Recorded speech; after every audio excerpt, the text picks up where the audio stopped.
মই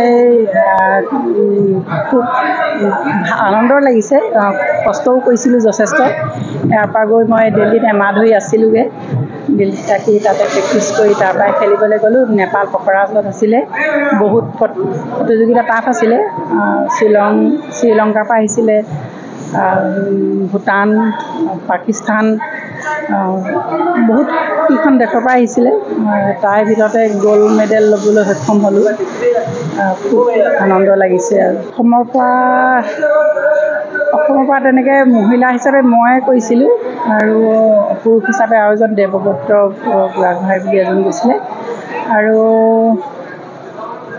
7জনমান বেলেগ বেলেগ খেলুৱৈ গৈছিলে। আৰু খালি পাৱাৰ লিফ্টিঙৰ ময়ে গৈছিলোঁ। পখৰা আৰু এতিয়া ৱৰ্ল্ডখন হ'ব চাইনাত, মে'ত হ'ব। ল'ৰা ছোৱালী দুটা নিশ্চয়, আৰু মানুহজন, আৰু তো সকলো কথা ক'বই লাগিব। আৰু সকলোৱে লগৰ সমনীয়াবিলাকে চবেই আগ্ৰহ দিয়ে, আৰু চবেই কয় খেল।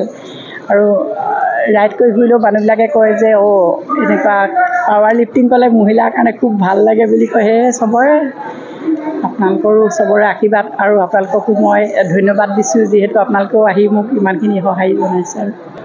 এইটো বৰ ভাল কথা সুধিছে, ভাল লাগিছে। মই এইটো বয়সত খেলাৰ কাৰণ এইটোৱেই হয়, স্বাস্থ্যৰ প্ৰতিও সজাগ, আৰু লগতে মই নৱপ্ৰজন্মক এটাই ক'ব বিচাৰোঁ, ইয়াৰ পৰা আমাৰ নিচাযুক্ত মুক্ত হ'ব। ইয়াৰ যিটো শৰীৰ চৰ্চাৰ নিচাৰ পৰা বহুত আঁতৰত, আৰু সেই গতিকে আমি সকলো নৱপ্ৰজন্মক আগবাঢ়ি আহিবলৈ কওঁ।